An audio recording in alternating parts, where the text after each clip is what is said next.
Hello, everyone. Welcome to AZTESOL's Professional Development.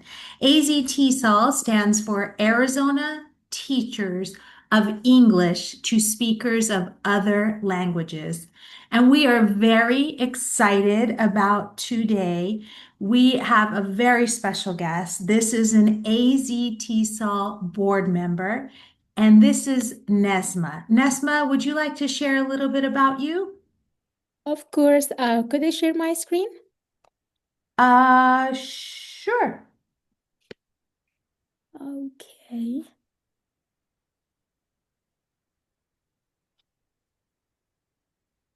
1 minute. Actually, let me introduce myself. I am Nesma Nasr. I am a PhD candidate at Northern Arizona University. I came with a variety of professional and academic background. I have 13 years old of experience in higher education, and three of them are in K-12 context. I'm currently a graduate assistant at Northern Arizona University. I'm teaching pre-service teachers a couple of classes, practicum supervision, AI in education, instruction design, and multicultural education. And my area of research is multicultural education and AI in education. So I'm training teachers, pre-service teachers, and professors on how to use AI ethically and effectively in the classroom. And it's my honor to be part of the Arizona TESOL. I am a member at large at Arizona TESOL, and I am the social media and the website editor for the American Education Research Association, and I am the communication officer for the Association for Technology and Communication in Education. You see, friends, AZTESOL community, we are so fortunate that Nesma is taking part in this. Thank you, Nesma, for joining us. We would like you to know that AZTESOL reflects the unique multicultural landscape of Arizona, where educators from diverse backgrounds come together to support students from countless linguistic and cultural communities. And as all of you know, we have a lot of different communication and languages in our Arizona schools. Our mission and vision is to provide professional excellence and to support educators who teach English. And you can see on the screen what our exact mission and vision is. We want a future where every English language learner in Arizona has access to high quality, culturally responsive education that empowers them to achieve academic success and civic participation. And how do we get better at that? Through professional development. AZTSOL's core values are educational equity and access, as well as cultural and linguistic diversity. Professional growth and collaboration are crucial and evidence-based practices. That's what's so great about today's session because Nesma is in the middle of her research and you're going to love what she has to present. We serve English as second language teachers, administrators, teacher candidates, and community partners. We also have connection with our international TESOL community, and you will see that by some of our participants. Thank you, friends, for being here. Our professional development opportunities are our annual conference, regional workshops, and online learning. I'm going to go ahead and move this over to you, Nesma. So please do take over the screen and begin your professional development. Thank you, Dr. Delfina, for the introduction about Arizona TESOL. We're so proud of what Arizona TESOL is doing for educators around the state. So let me start sharing my screen. So are you able to see my screen now? Yes, thank you. So today we will dive deeper into how to unlock the power of artificial intelligence, specifically generative artificial intelligence in enhancing lesson planning, language activities using rhetorical literacy. Um, So, as I just introduced myself, so I'm Nesma Nasr, and I will be your own trainer for today. Actually, if you could please share with us your name, your school district, in your position, and how do you feel about AI in language education? Just you could unmute yourself and introduce yourself, or you could write this, put this in the chat, which is more convenient for you.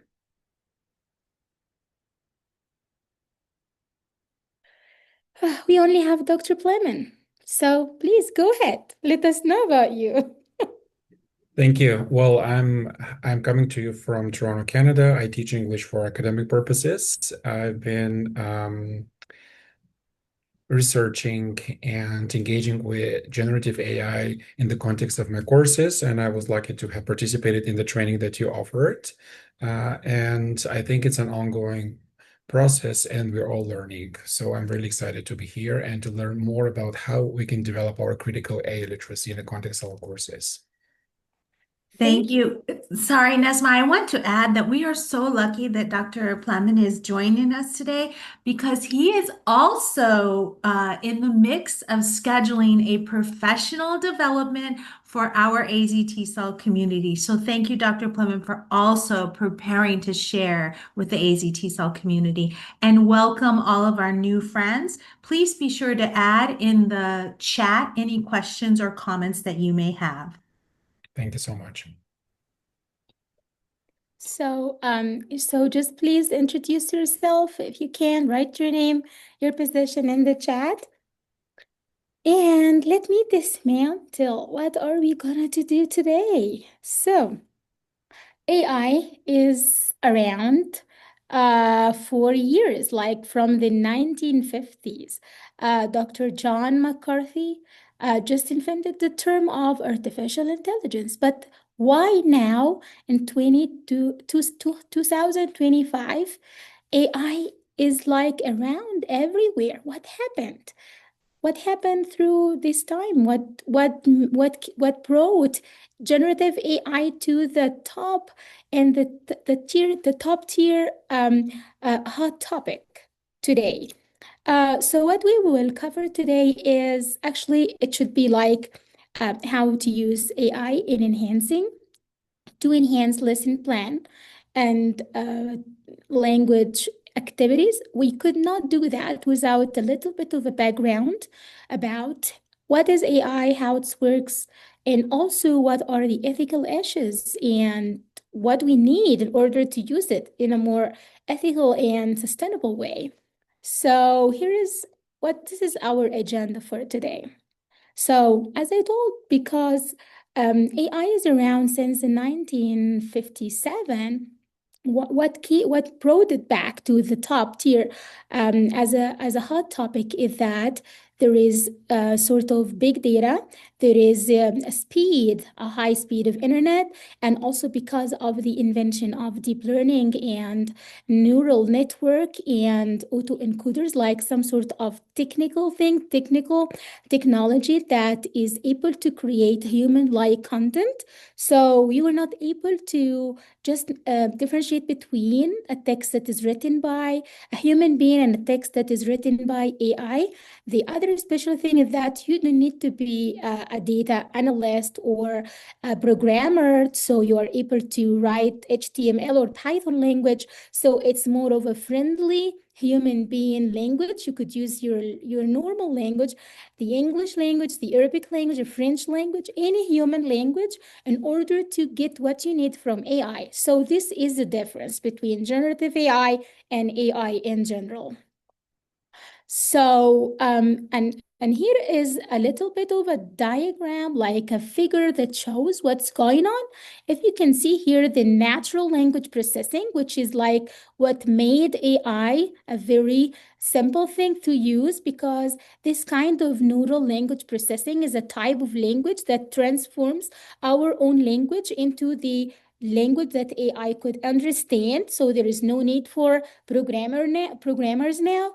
And then the neural network is able to make the connections between what we ask and between the system, the internal systems of the AI, the machine learning, the deep learning. So as you can see, it's like the brain. So the neural network is some sort of networkings and cells that is connected together. So they are able to mix what we ask with what are available online in Wikipedia and GitHub and all of the deep data that is available online. So by the power of deep learning and machine learning, they are able to give us what we need from the system based on the prompt we give to AI. So simply, it's like a process that is behind the scene. We couldn't see anything. What made it possible and simple for us as a human being is the natural language processing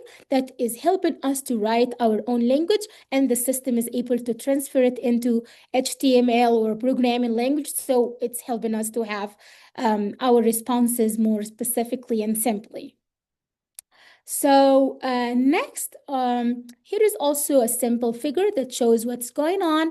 We put our input as a prompt here, our question in here. Then we use one of the AI tools like ChatGPT, DALL-E, or Yumi, or School AI. Then it's time for the natural language processing to transform our human language into the programmer's language.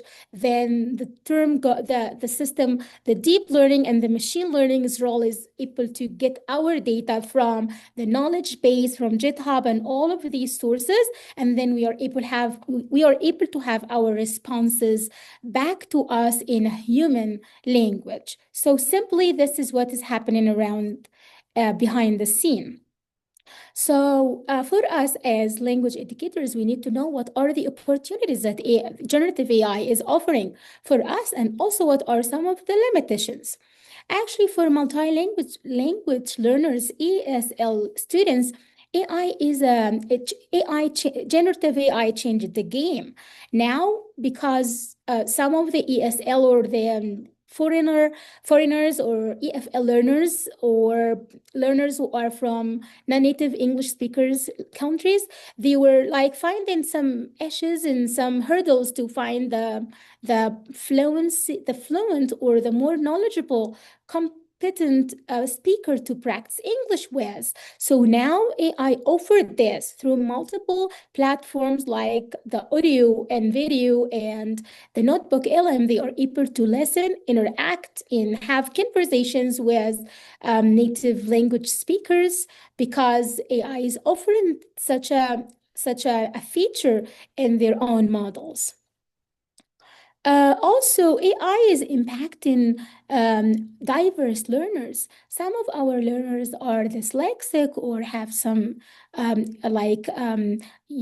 some of the special needs that make them like a little bit of in isolation. AI is supporting in such a way that educators could change the text into a video or an audio or an infographic that could help learners to learn more. So because it's adapting the diverse learning needs by offering multi-modalities of text, video, audio, like that could help learners to learn based on their self-pacing. So what are some of the opportunities for teachers? Because we are teachers, we need to know how AI could help us. AI could help us with designing some lesson planning ideas. We could like generate some scenarios. We could have some imaginative scenarios. Some like when you are just planning for your lesson plan, you could feel like, I can't find this idea. AI could be your own collaborator that could help you brainstorm and generate some ideas that could help you and support you for creative planning, for some language lessons, and also it could reduce some of your workload because most of us as teachers and parents and full-time job workers, we are not able to cover everything perfectly. So AI is much more of helping us with leasing our own cognitive load and the burning out. Also, it could help with formative assessment, providing like instant feedback and personalized feedback in a non-judgmental environment. Most of us feel like when we are talking to a native speaker or some of the teachers who are expert like IELTS trainers or TOEFL trainers, oh, this accent, you have the Egyptian accent, you have the Middle Eastern accent. But with AI, you couldn't feel this because it's a safe and friendly platform that you could speak freely. Nobody will have this kind of accent bias while you are talking and practicing your speaking or oral skills. And also, it could automate some of the routine grading and support some of data-driven teaching. You could just put a rubric, and you could use of one of the AI tools to help you with making your grading a little bit of faster in case you are having like a 500 student in the classroom and you don't have a JA or an TA, you don't have a substitute teacher. It could help you with that. Okay, so what are some of the opportunities for language learners?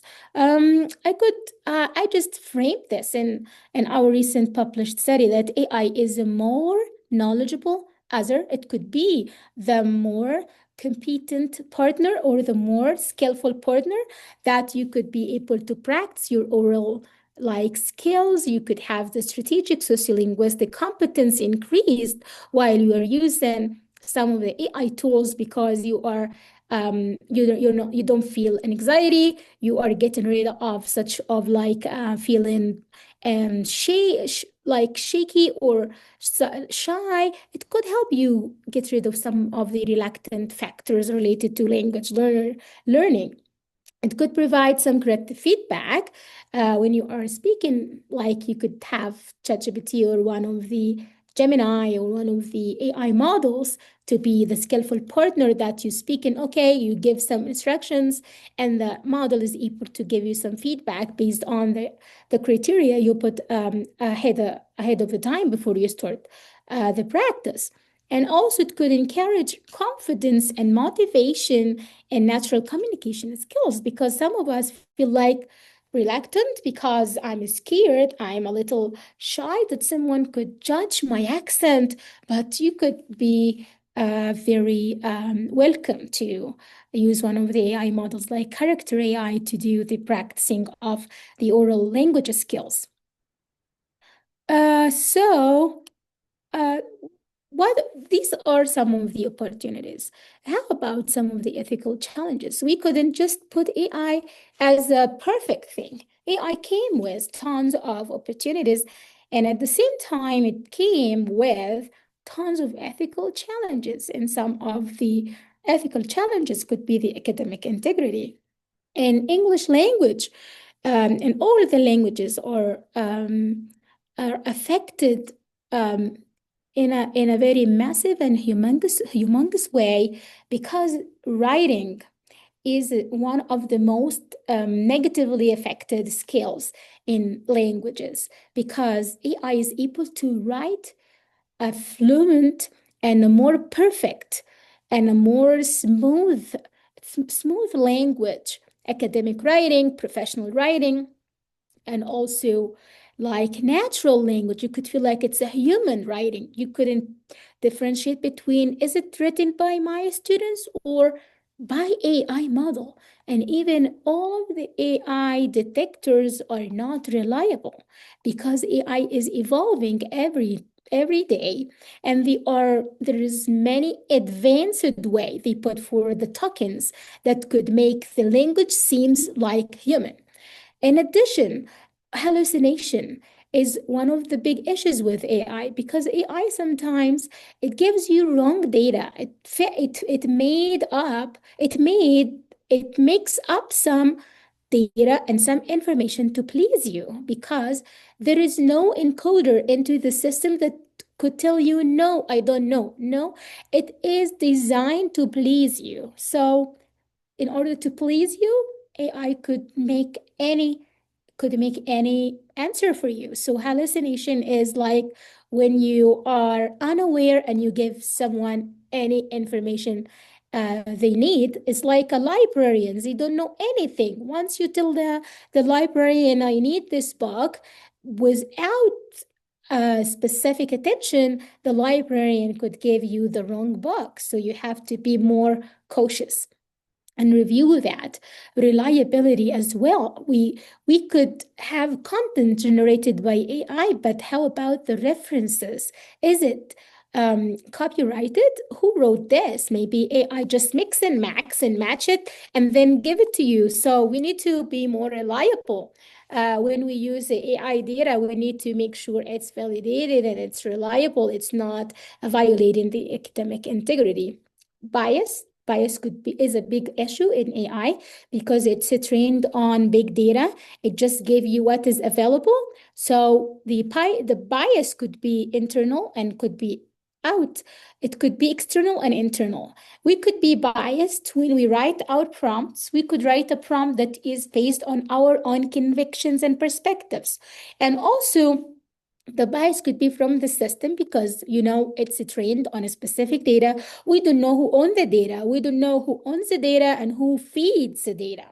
Equity, some has, some maybe you have the power to pay for the paid version and you could have like a massive kind of support, and others don't have the same kind of fund to have the paid version, so it will be no equity. There's no it will be an imbalanced way of use. And also AI could violate the equity part because sometimes could give you some information that is violating with the equity and integrity part.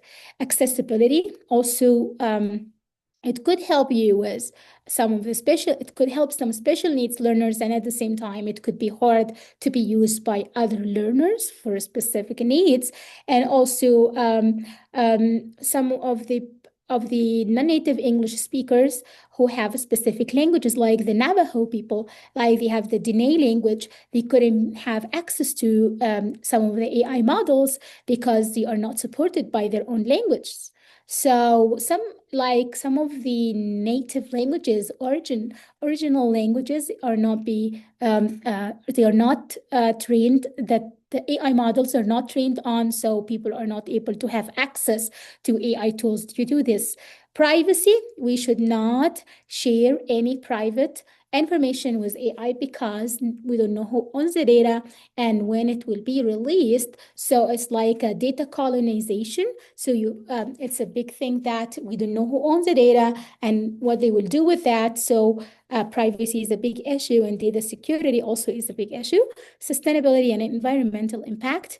AI is impacting environment because of the consumption of oxygen, the consumption of electricity, the consumption of the all the resources that is used for empowering all of these giant, huge institutions that are developing and training AI. The final thing is the impact on learning, specifically creativity and critical thinking. This is a major issue. Critical thinking is at risk. We don't know whether people are now over-dependent on AI or they are able to use AI in a critical and creative way. So now I give you specific background about the opportunities and the limitations of AI. So how could we address these ethical challenges as language educators? There is two frameworks I suggest. Number one is rhetorical literacy, or the rhetorical prompt engineering. Number two is critical thinking. So for effective prompt engineering, we propose that in order to enhance language educators' use of AI, we could do like applying the rhetorical situation and the rhetorical triangle. So as a teacher, when you go to use AI, you are becoming increasingly overwhelmed with all the AI models, and you write a prompt and you find that you have a more general outcome. Maybe you need to develop a lesson plan for your second graders.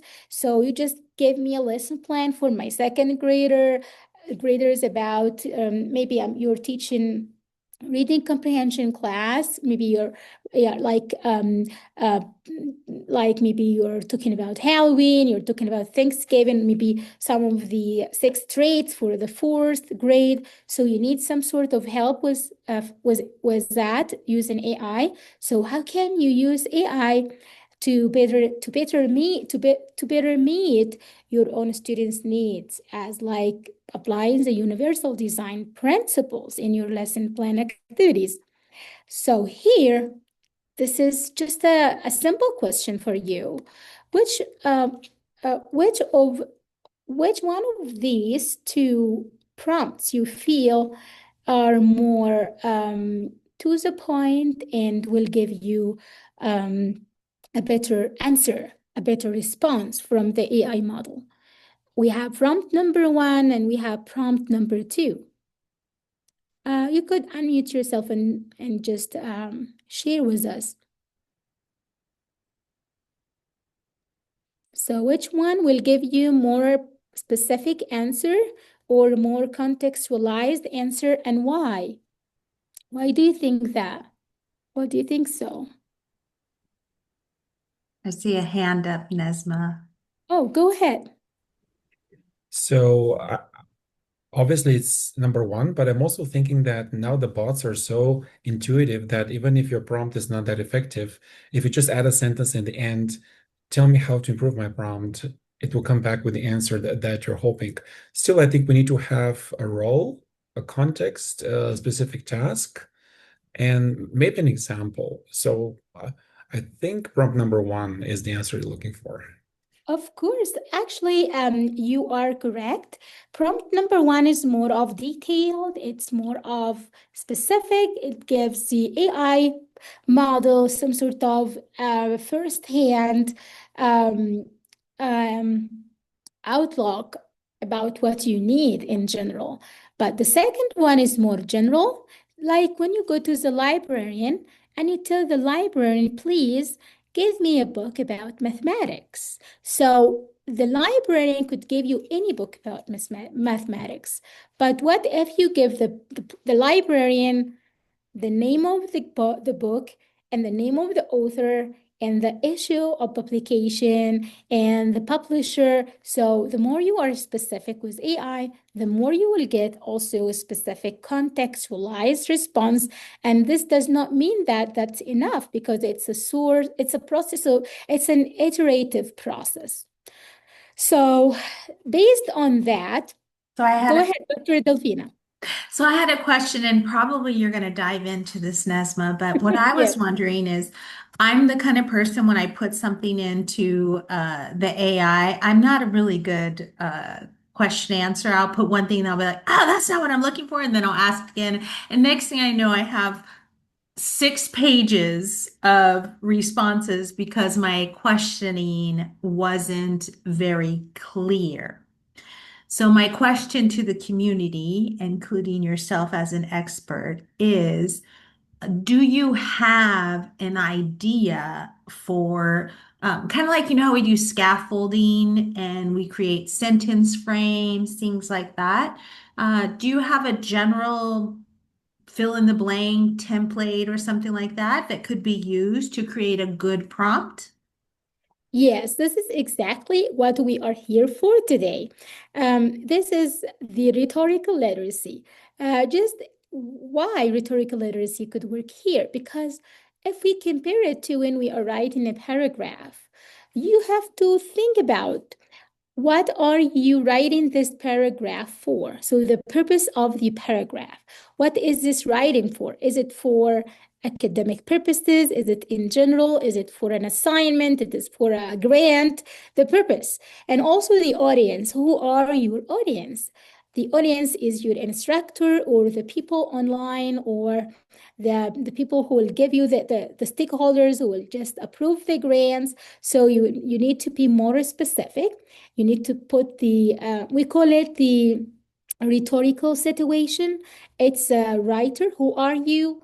And the purpose, what are you writing the prompt for? The audience, who are the audience who will read this, and also the genre, like is it informal, is it formal, is it descriptive, is it like an argumentative? You have to put the tone like of the genre of the tone of the text you're asking for. And also you have to put the exigencies. The exigencies is like, it's not the purpose, it's the short-term purpose, like it's the instant purpose you need to do while you are in the classroom. So in here, if you check with, if I just go back to here, you could see here, this is a rhetorical situation that we need to make sure we adhere to when we are writing our prompt. So here, if you could see, the audience is in the right circle, and here the subject, is it like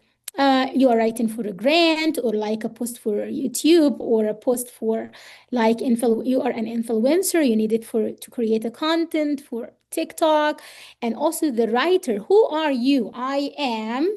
So, but you just anonymize yourself. You write, I am a teacher educator, not giving them your full name and position because of the data privacy. So, and also the context, if you could see, the context is more of the holistic circle, because we write all of this based on the context we need. We are American context, Middle Eastern context. Is it for culture responsive learning class? Is it for maybe bilingual context? You have to make sure you put the context of your prompt, the exigencies, and the purpose and the genre. So once you put all of these all of the parts of the rhetorical situation, you could have this. And here, if you move to here, the rhetorical situation, who is writing the prompt and why is AI being used? I want you to play the role of a mathematician, play the role of an engineer, play the role of instruction designer. So here you're giving them the role, giving the AI model the writer role. And after that, you have the audience and the context. Who is the intended recipient, and what is your learning environment? In addition to that, we write the purpose and the genre. What is the intended goal of the AI response? And what is course format? Is it communication? Is it informative? Is it formative? Is it descriptive, argumentative? So you're given the model, because the model, as I told you, is a blind librarian. It doesn't know what to give you. You are the one who guide it. So here is an example. We are writing a reading comprehension. We try to develop a reading comprehension lesson plan. So here I'm giving AI specific information. I need to develop a fourth grade students learning. I wanted to develop a lesson plan for fourth grade students to learn, understand, and analyze a text using evidence from reading. And what is the genre here? Real world reading comprehension test. So they connected between the actual event, the current event, like if we are during the Christmas, it could put the comprehension text into the Christmas mode. If we are during the Thanksgiving, it could put this in the Thanksgiving mode. If we are during maybe the summertime, it could give you the theme based on the real world reading comprehension. And also for the writer and the exigence, you are an English language or teacher. I'm trying to encourage reasoning, interpretation, and meaning making. I don't want students to memorize. Go ahead, Dr. Pleman. You have a question? You raise your hand? No, I didn't know. Okay, for Sorry. the tone, I need the tone to be clear, engaging, and age appropriate. So here you're giving it to give you specific things. So once you have the full context, the full response, you just need to check it if it is as you mentioned or there is something missing. And also for the purpose, I wanted to help my students to apply reading strategies in critical thinking in a meaningful context. And also you could put the Common Core state standards for English language, like literacy, and you could put one of the strands or the standards of the state you want to apply in your classroom. So look at that. Once you put such a contextualized prompt, do you think AI could give you anything or could be more specific to what you need? And you just need, in addition, and um like like in like you don't need to write many prompts. You could be more specific from the first time you write your own prompt. So do you think when AI gives you the response, it will be perfect? Just you take it and you go? No, because it's a technology. It's subject to be mistaken. It's subject to commit and do like some like hallucination or misinformation. So you need to review that because you need to make sure that the content you have is matching with your agenda, the standards, the students, the tone, the context, because sometimes it hallucinate and you could put yourself in a trouble. You could write something and you submit the assignment, and then the next day you find your maybe the manager or someone, oh, is this the correct document? I think there is something missing here. So you need to have like the human in the loop sense. So here we need to analyze the style, the tone, the voice of the AI generated content to make sure that it is our voice, not the AI voice. And also there is some challenges that could be found in the AI generated text.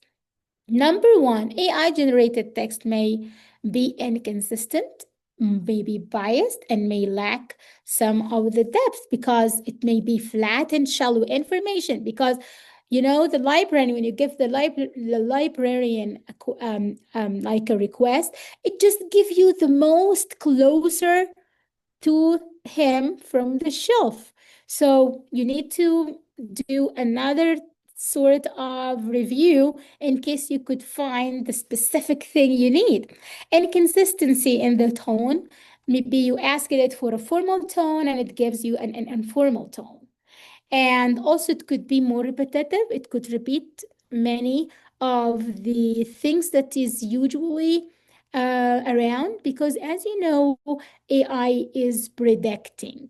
The way how it works is that it predicts the next word and it add it like a systematic way. This is why it's too fluent and very fast, because from the big data it is fed from, they are predicting. Maybe I'm looking forward to seeing you. It puts the same term or the same collocation that is used, or the same sentence that is commonly used by native speakers.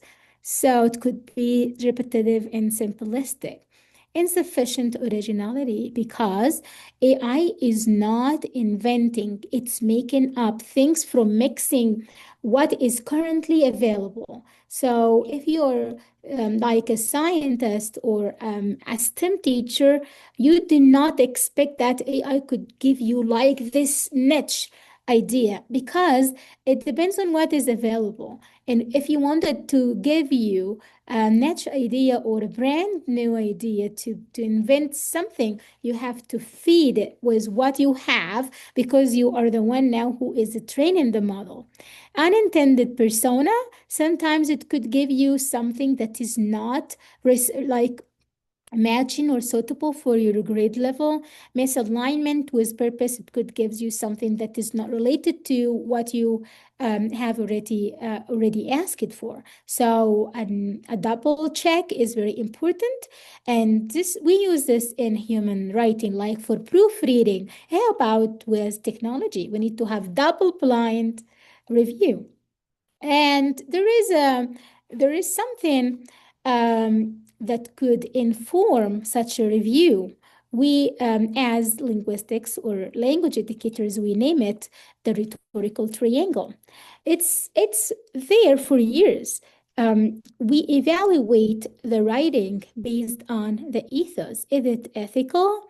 Is it like credible? Is it the content is yours or the content is someone else and you just put it, plagiarize it, you just put it, assuming that it's yours. How about the copyrights? So we need to verify facts, we need to put citations, we need to assure objectivity is not subjective, and we need to add anything that like maybe check other resources like Google Scholar or the Web of Science or any of the research engines. Number two is the pathos. We need to check if the content is passionate and engaging. Sometimes when you get a response from AI, you feel like it's monotonic, it's artificial, it's not natural. And now people are very excited and very eager to hear something human because AI is around, AI is everywhere. So people are eager to listen to something human. So here we need to check the pathos or the emotions. Is the tone emotionally engaging? Is it contextualized? Is it fitting with all my students' cultural backgrounds? Is it like, does it offer examples and case studies, scenarios that represents my students? And also, is it simple, like a simple chunk, or it's a simple bite, or it's a very complicated, complex outcome? The final thing we need to take care of is the logos, which is the logical. Is it logical? Maybe when you are teaching a math class, or maybe you are helping your kids with their math homework. Sometimes you feel like the division outcome or the remainder is not logical. Is it not? It is not reasonable. So you need to check, is it logic? This answer is logical, or it's like something that AI just give to you, like threw it in your face. So you need to strengthen your argument development, argument sense, to improve the narrative flow, to make sure that it's logical. It's not the cohesion. We call it the cohesion in language. Is it cohesive? And does cohesions already exist? There is maybe, uh, um, are you able to see some of the cohesive devices or the connecting words, or you need to put them to humanize it? So this is a rhetorical literacy. We need to have the rhetorical situation when we write the prompt, and after we have the response from AI, we need to check the ethos and the pathos, the ethos, the pathos, and the logos. So as a teacher, you are trying to develop a lesson plan. Now we know how to write a prompt and we know how to evaluate the response. Here is like an activity, and I know you might not have the time to do that, but you could try. Here you could open ChatGPT or Gemini or Claude or Board or Copilot, any of the models, the AI models you use, and you write the prompt using the rhetorical situation, like the writer, the audience, the purpose, the genre, the context, and all what you need. And after you have your own response, you could check that and review that using the rhetorical triangle. And here, I think Dr. Delfina could put this in the chat for you. It's an example, Dr. Delfina, you were asking about this. I need the model or a formula or something to use. So you could use this. Play a role, you play the act as an expert in instruction design, act as an expert in grant writing, act as an expert in bilingual education, elementary school teacher, and create a comprehensive standards aligned lesson plan about, you put the topic, maybe about reading comprehension, maybe you are teaching the 6 traits of writing, maybe you're teaching like some of the adjectives and the types of the pronouns and types of nouns. And for whom? For the second grade, which subject, literacy or humanities? Humanity. The lesson should match the genre. It's informative, argumentative, it's descriptive, and also provide some hands-on activity, discussion-based lesson, and be silent for the classroom context. Is I have 3 students who are bilingual, 2 students who are native speakers of English, and the rest of the class are Navajo, like they are speaking Dene. So I need some, if the model is not fed or powered by the Dene language, you could give them some of the prompts or some of the materials. And after you put the full prompt like that, you could attach your own draft, lesson plan draft, because you need your voice to be there. So once you put your lesson plan that you have a draft for, and you put it into this kind of a prompt, for sure you could have a more robust and strong lesson plan with many activities that match what you need. So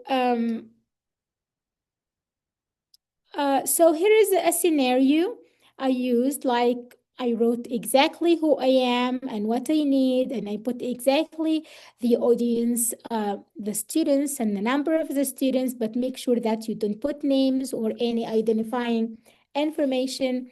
You put the tone, you put the purpose, and also you attach the file that keep your voice. Like this is my lesson plan that I used to use, but I want you to enhance it to be more productive, to be more engaging, to be more suitable, also to be more universal design learning fit. So AI could help you with that.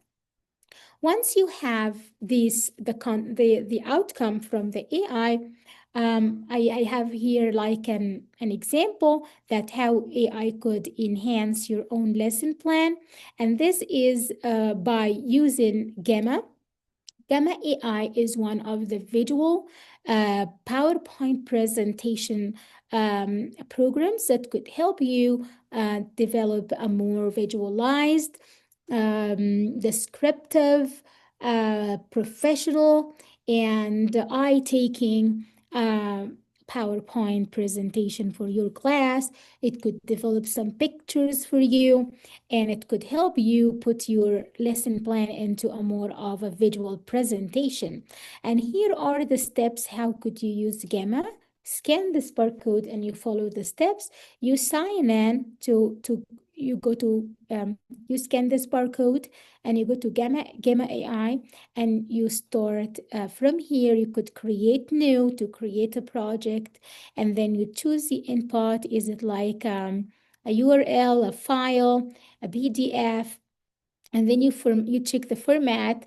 Do you need a presentation? Do you need a website? Do you need a web page? Do you need like a document? It gives you many options, and you customize that. You like write what exactly you need, and you finalize it by downloading what you have. And I think I have a demo here for you.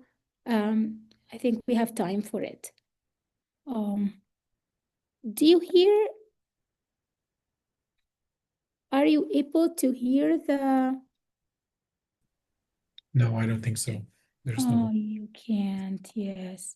So, I could audit it. So here you open Gamma and you could import the file from here, or generate from the scratch in case you are in a hurry and you need just a quick presentation about the topic. Maybe you are in a fact program and you need to have a short story for the students. So you could generate from the scratch, or you could also paste the text that you wanted to generate. And you remember when you were developing the scenario for the lesson plan, I got the response from the ChatGPT, and I put this response here. I pasted it in, I imported it as a PDF. And as you can see now, I could upload the lesson I generated using all the prompts I put to ChatGPT. And as you can see now, it's uploaded. And once it's uploaded here, you could create. So now it's giving you some options to customize what you need. Is it detailed or concise, extensive? You could pick the mode or the style of the images, 3D. Is it like cartoons? Is it art? Is real? And you could also check the mode, like the theme and the colors of your own presentation. And without PowerPoint, without the need for formatting anything, in 30 seconds, you could have a full presentation for your lesson plan with extra visualization pictures, with items, with like how to build a community, the reading skills, the standards, how many students in the classroom size, and the title for the reading comprehension you asked it to provide you. And here it put it into an infographics, like the reading comprehension itself now is in a visualization of an infographic, and also the vocabulary and also some of the comprehension questions. So it saved tons of times for teachers. You could edit anything you want, because as I told you, you have to review everything. And also creative extensions that gives you some of the pictures for the students, and you could put some questions and also some of the differentiation strategies and the takeaways.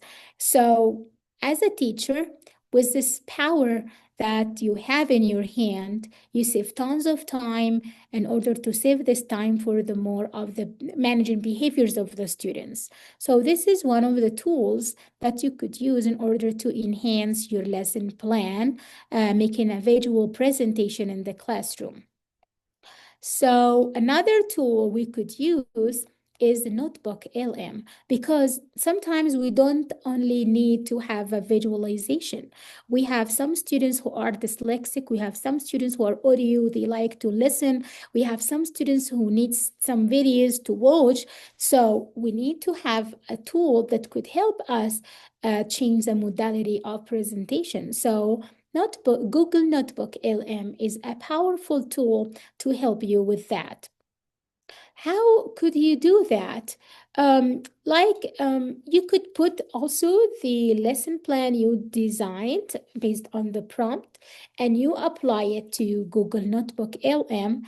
And actually, this is another activity, because the other one was for level maybe fourth grade or second grade. This one is for high school grade, like 10th grade high school students. Maybe we are trying to teach them The Old Man of the Sea, like Ernest Hemingway's famous novel. So, for example, I wanted to make this kind of novel more visualized. I need to have some flashcards. I need to have quizzes. I need to have some sort of help to make it more visual to my students. So I put the Ernest Hemingway whole text to Notebook LM, and I uploaded it here, and you could follow all of these steps. You scan this barcode, and then you log into Notebook LM to create a notebook, and you add the resources like the Hemingway's novel, and then you could ask to refine, to adapt it, to transform it into a video or an audio or what else you want. And here is also a demo for that. I don't know why there is no let me check the sound in here. I'm not sure why the sound is not working, but for here, to understand how to use Notebook LM, you go to Google and you write Notebook LM and you click here, create notebook. And once you add a source here, if it is a Google Drive or a website or even a YouTube link, it could extract the text from the YouTube and it could develop it into whatever you want. And also you could paste the text in here. So I prefer to upload a source. So because I already have Ernest Hemingway's text, so I prefer to click in here. So I uploaded the Old Man in the Sea here, and it takes some time to process it.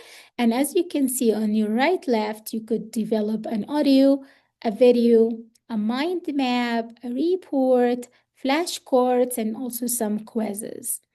So what you need to do is just to upload what you want, and you ask the tool to develop the modality that you need for your own students. And I could show you here.